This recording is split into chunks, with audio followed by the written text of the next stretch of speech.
Salut, aujourd'hui je vais faire un commentaire critique en regardant la langue française en Louisiane. Mais avant de commencer, je vais faire une petite contextualisation en regardant quelques événements qui sont développés à travers l'histoire. Par exemple, pendant l'année 1861, il y avait la découverte du pétrole. Après, pendant l'année 1914, il a commencé la Première Guerre mondiale.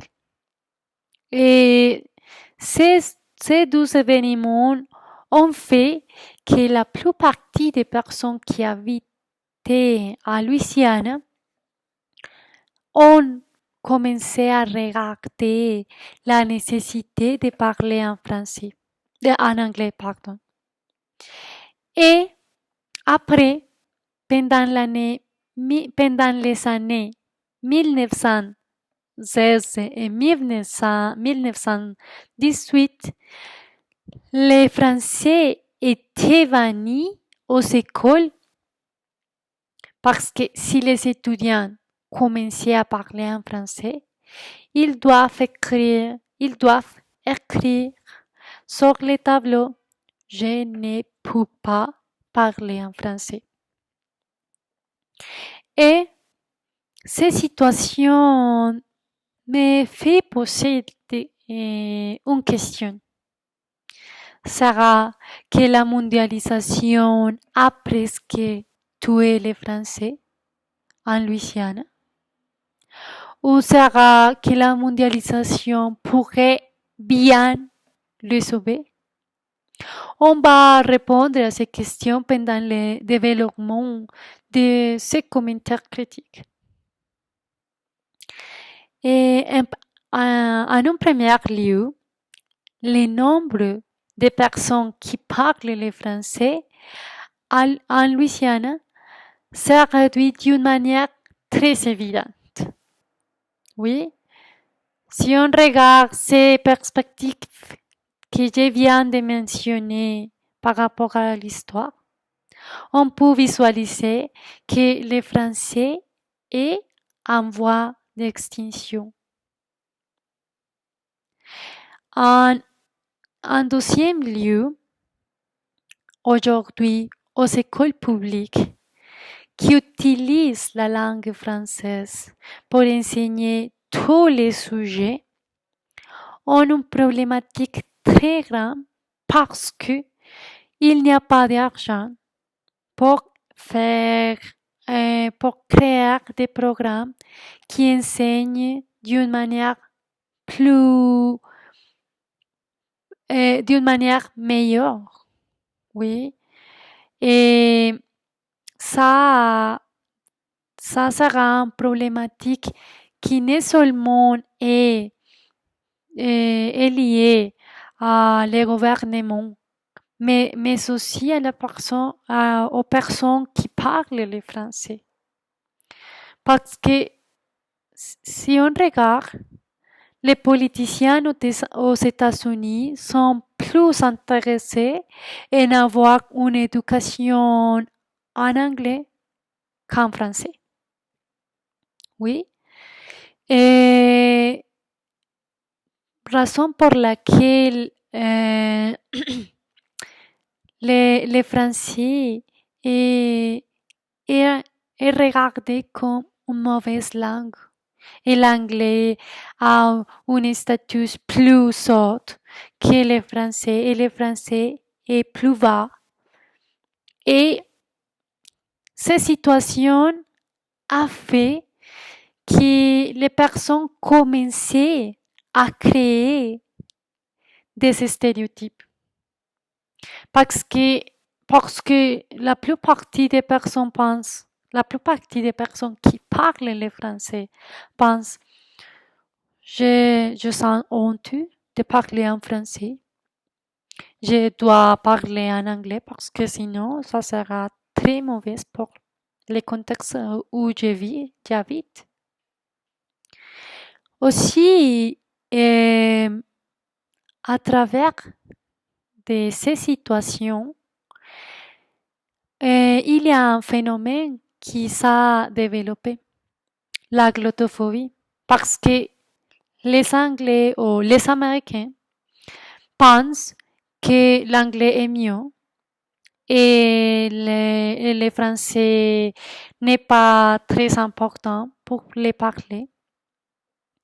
Et ce phénomène est connu comme la glottophobie.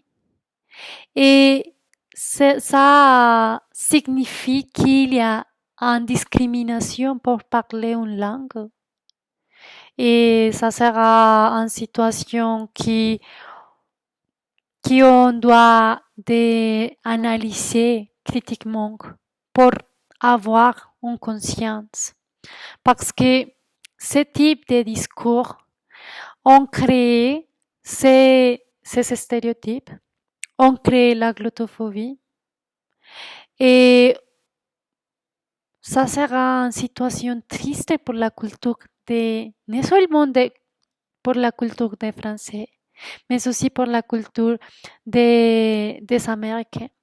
Parce qu'il y a une discrimination pour parler. Et on pense que dans notre société, on peut s'exprimer librement.